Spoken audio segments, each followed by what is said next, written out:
spots. Everyone gets them. I tried to squeeze a few before I came on the camera.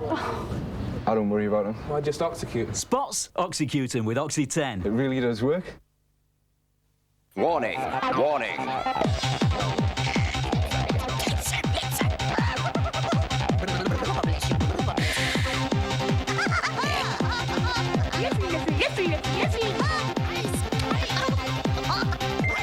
New biz from Walls, the intense shot of refreshment. Thursday in Heartbeat, military manoeuvres get out of hand. His lordship is not a happy man, Rowan. And if there's trouble, Claude is never far away. Where are you off to? Have a word with Greengrass. The Greengrass breed of chicken. Chicken? But can Nick Rowan prove anything? So why do you think he gave it to you? Must be my trust in nature. Playing with words in Heartbeat, Thursday at 8:30.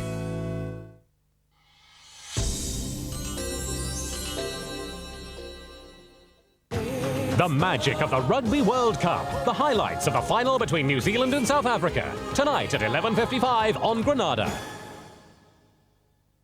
A programme change at 1:10 tomorrow. Jonathan Dimbleby interviews the Prime Minister.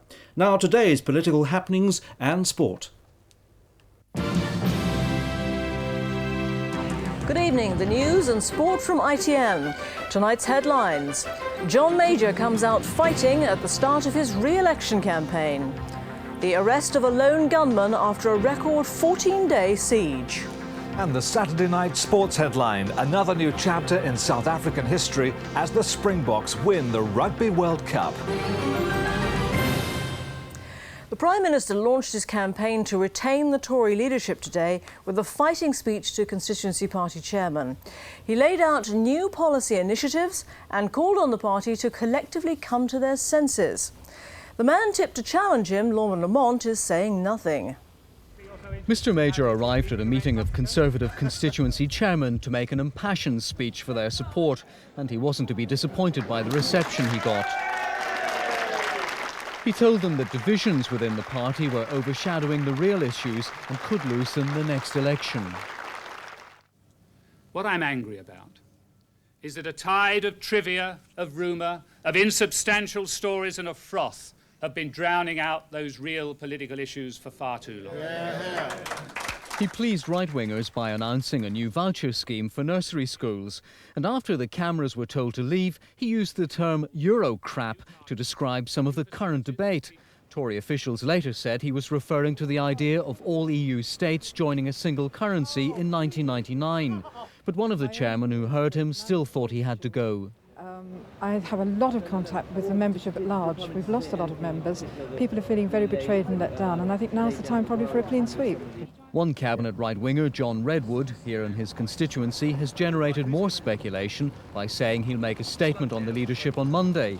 Euro rebels hope he'll announce he's opposing Mr Major. So far, he hasn't ruled that out. Norman Lamont, the favourite as challenger, was also keeping everyone guessing. Constant media attention, though, was getting to his wife. Bloody stupid lot of people. The right wing believe a political heavyweight like Mr Lamont would be more likely to inflict fatal damage on the Prime Minister than a stalking horse. Major loyalists, though, were getting their retaliation in first.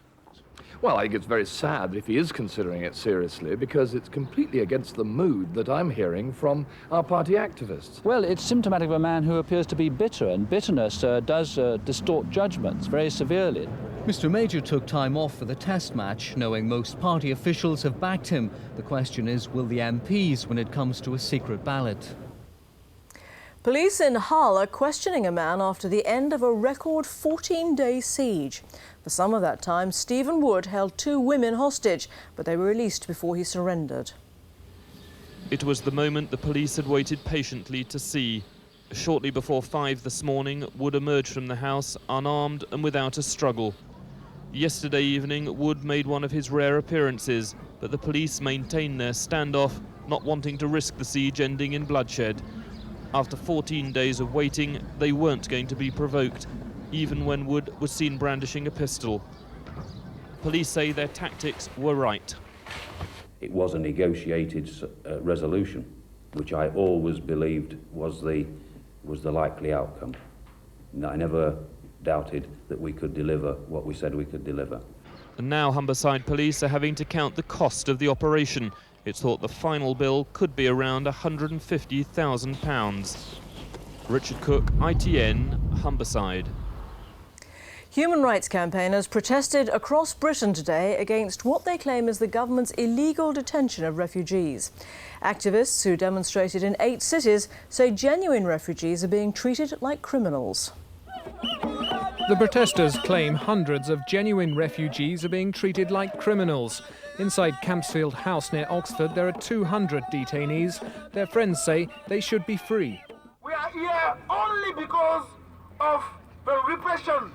Nationally, 600 are being held, a fraction of the 33,000 applying for refugee status last year.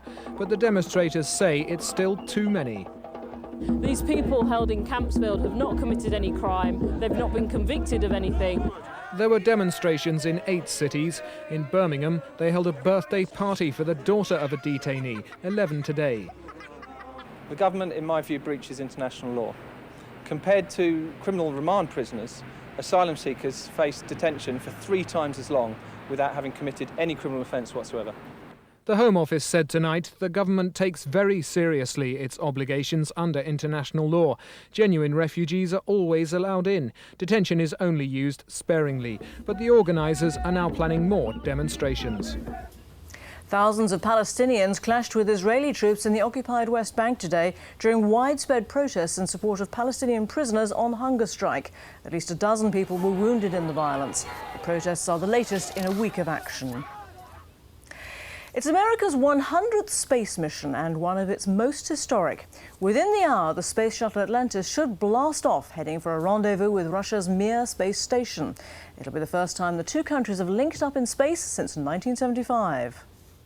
Again, the primary concern is the weather. Thunderstorms are looming, but the pressure is on to launch the Space Shuttle Atlantis. We are working a minor problem with... There is just one 10-minute opportunity today to launch the crew of 7 on the most important international space mission in 20 years.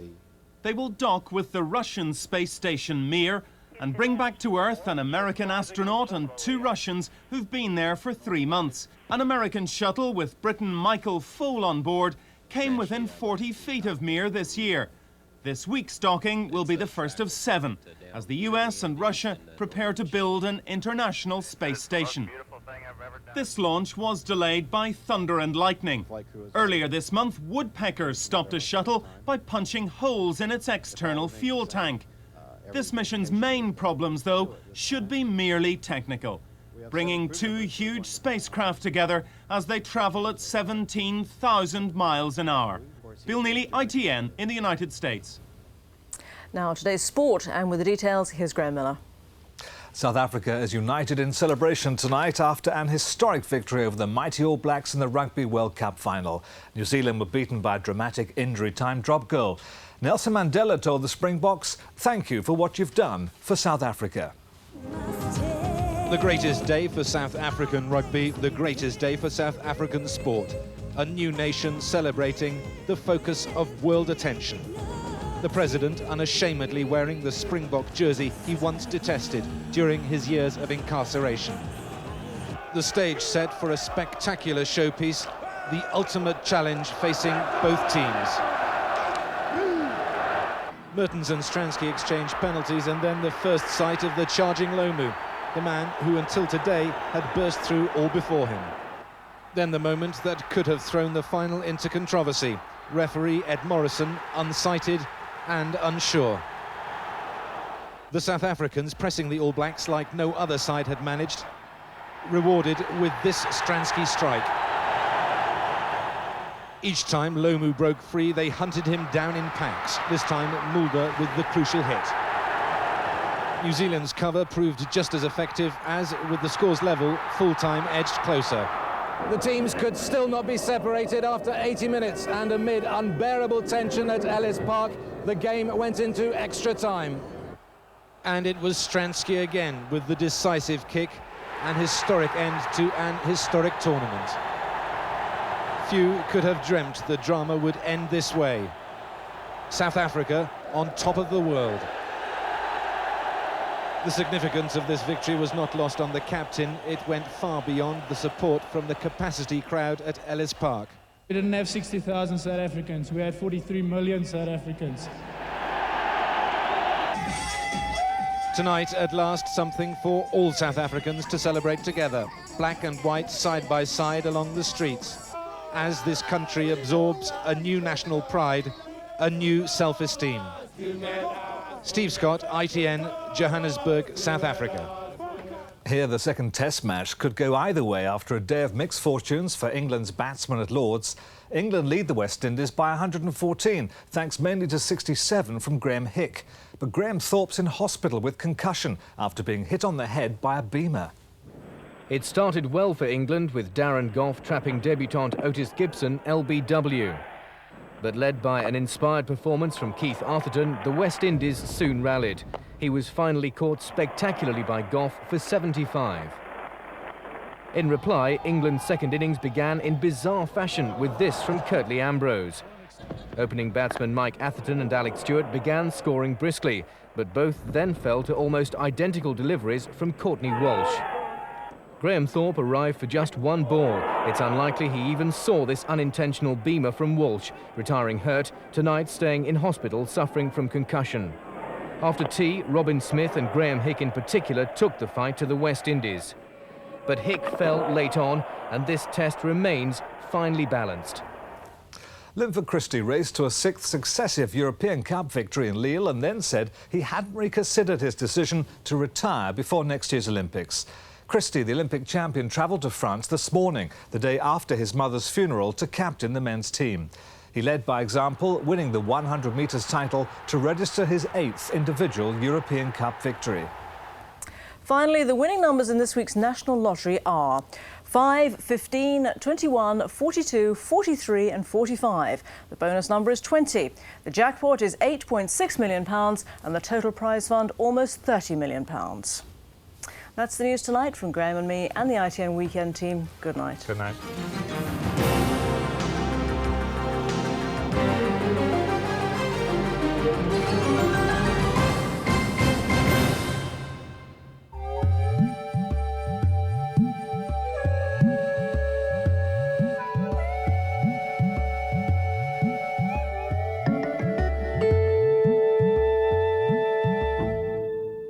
Hello, good evening. Well, we've a lot of cloud around at the moment and even some patchy drizzle, mainly affecting the eastern side of the country.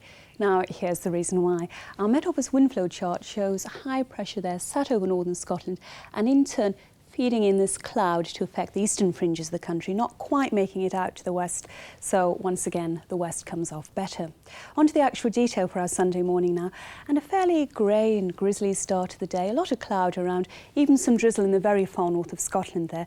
But then slowly but surely, during the course of the morning, things get brighter and it ought to settle into a fairly pleasant day all in all. Certainly brighter for southern as well as central areas, brighter than we saw today. Once again, we've got that hiccup in the form of clouds spilling down the eastern fringes of the country, and of course that cloud in turn affects temperatures.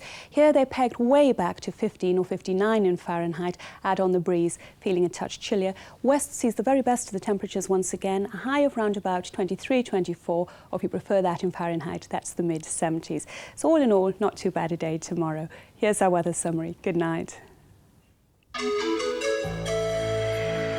Sponsored by PowerGen, producing electricity, whatever the weather.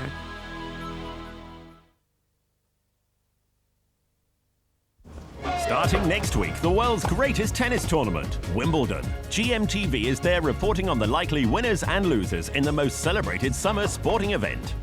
Also next week, Irish dance troupe Riverdance, John Gordon Sinclair, and supermodel Claudia Schiffer. Wake up to GMTV next week.